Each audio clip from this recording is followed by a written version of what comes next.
Hi ladies, this video was a request from a few people on the 1407ers Facebook group. I made these like pocket dashboard type things for a few people, and people keep saying, oh, where did you get that and how did you make it? And so one of the people I gifted it to, she tagged me and I said, you know what, okay, I'll do a video to show how I made them. Now I'm gonna show you kind of like what they looked like, because I don't even have one myself. I made 3 and then gifted them all on. The one I made for Jacinia, it is the flamingos, because that's the 1407 planners kind of mascot. And what I did was, it's her name and it's on a foiling sheet, and it was just kind of like cut out, and then I had the leftover piece. So I'm just gonna kind of go through and I'll show you how I did it and explain a little more. You're gonna need a few things to do this. You do need a laminating machine.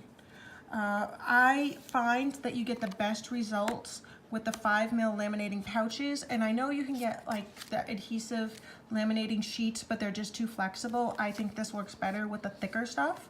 So you do need a laminating machine, and then you need something to put in there. I have made some of these with cardstock, but they look especially pretty when you use a transparent material. So you can get acetate from Michael's, or you can print your own, or you can do something like this, which is vellum, and I printed this. Okay, and so then you'll need to do the like fancy one with the foiled name. You will need foil. This is craft foil. It works with toner ink. Now you can get the Mink brand from Joann's and probably a few other like big box craft stores, but I have tried that one and I've tried this one. Deco foil, far and away just a much more superior product.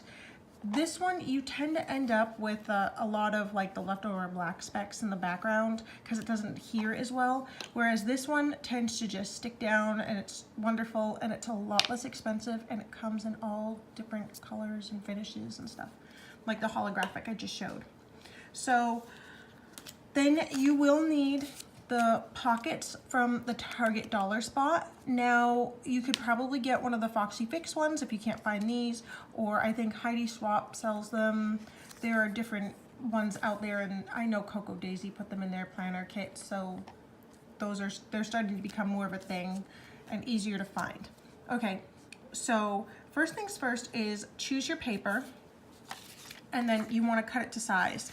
I did this on my silhouette, and then I just printed it out, and I wanted to cut it by hand so I was sure that it was exactly how I wanted it. Now to get these rounded corners, if you have one of these, this is on the medium, and then to get the perfect corners at the end, I use the large. But this is kind of the trick for me. If you see here, my pen just kind of sits on one that I have in here. I make these wider than my planner, just like my planner inserts, so that I can have multiple pens in here and they don't smack each other, because I have those dividers in here. So what I did was, instead of making this 3.5 inches, I make it, this is 3 3/4 inches. And then I know that I'm gonna have that little bit of extra that you have to leave for the laminate. So it ends up being closer to 4 inches, and that's just absolutely perfect. And you do want to take the size of your pocket into consideration. Now, I think it was Cindy from the 1407, she had made one, and she's like, okay, this doesn't feel right, what am I doing wrong? This looks best when the width of the dash is very close to the width of the pocket. So you can make them different lengths. If you have a pocket planner like I do, this works really, really well with the Target Dollar Spot ones. If you don't have those, maybe you're lucky you have like the bigger ones from Coco Daisy or something, then you could make it wider, but it just looks better that way. Then from there, I laminate them. I just run them through in the 5mm, and then I cut it all just with my paper trimmer. And if there's any like bits where it feels like it's open, I just run it through again. And then you kind of get to this stage. I trim it up, right? And then, oops, sorry, that's my sticker. And I have this piece of paper here so you can see what I'm doing. And I just layer this right down on top of it. It doesn't need to be perfect. I always say this in my videos, it doesn't need to be perfect, because it doesn't. I mean, it's crafting and it's supposed to be fun, and if you're not making these things to sell, there is no reason that you have to stress yourself out. Now, what I like to do is, when I gave these away, I put pen loops on these. And I can't remember if they're the type that I make. I did a video on how to make this kind with the inside. But I put the pen loops on here. So that is an option, but you don't have to put your pen loops on here. And then for, oops, they're all the way over there. If you don't want your inserts and stuff dented, the paper clips work great on them, and you can make these to be as high or as low as you want. Like, I hate when they kind of like get in the way of my inserts, so I make these just a little bit taller. These are about so 5 3/4 inches, the paper, and then there's the extra. So yeah, and then you can kind of make it your own with things like this. This is just a little piece of the scrapbooking paper from the 1407ers kit, and I just fussy cut that by hand and stuck it on there. I didn't even put double stick tape, although I have found with this material you can do just the tiniest little bit and you don't even see it once you put that on there. But yeah, I didn't bother, and I think it looks super cute, and then he'll just stick out like that. So there's a lot of ways you can get creative with it, but to make the ones with the name, I tried to make one for this tutorial, but it failed big time because I didn't think it through. The printer I have with toner ink, well, that works by heating it up, so this melted in my husband's printer.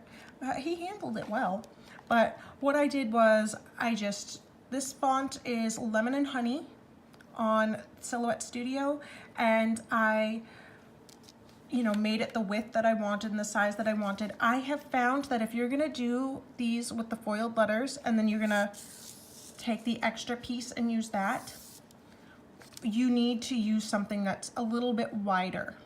The very fine brush scripts, they just don't look quite, they don't come out quite as well. You have to use something with a wider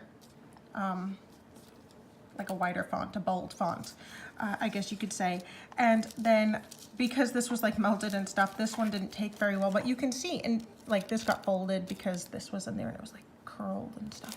So this folded, but generally I don't have any of those issues with this brand, which is great. So if you have a name where like, you have a lot of eyes and stuff like that, and this is actually how I discovered this method, because I was making one for Jacinia and she has like eyes and stuff, and so to do it with like the floating, they would not stay still and stuff. So I'm like, what can I do that's different that I haven't seen before? And so that's what I did. So what I did with that was I took the leftover piece from my failure and I kind of just measured it up on here, right? And I cut it out, and I'm not gonna say that this is like the easiest thing to do because this stuff is very flimsy and kind of wants to get away from you.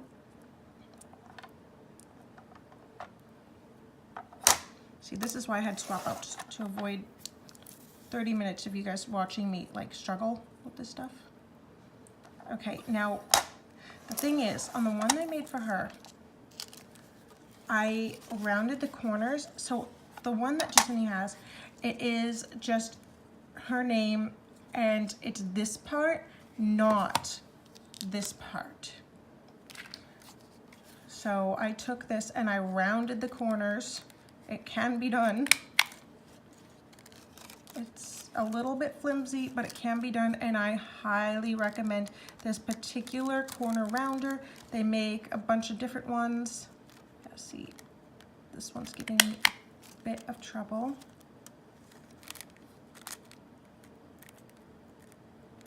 And this is also a good idea if you don't have a silhouette and you just download the free software to use. So you don't want to cut that by hand, like all those little letters out. Yeah, that one didn't take very well, but that's fine. You can just use the software to get different things and print it out and then kind of go from there. Let me see, where's one that I finished? I think this one will do just fine. So then I just took this and I laid it on top, and I laid it on top of the acetate, and it was actually this acetate.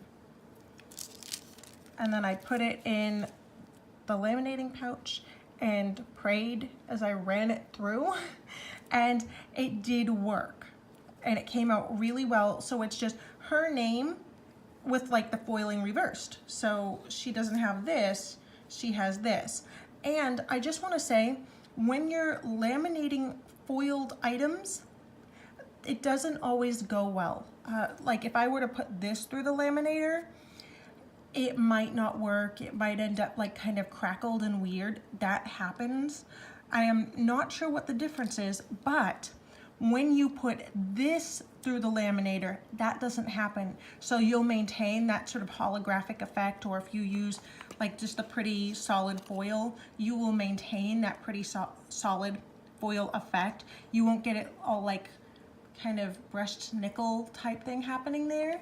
So yeah, that's how I do it, and that's how I make these little pockets in general.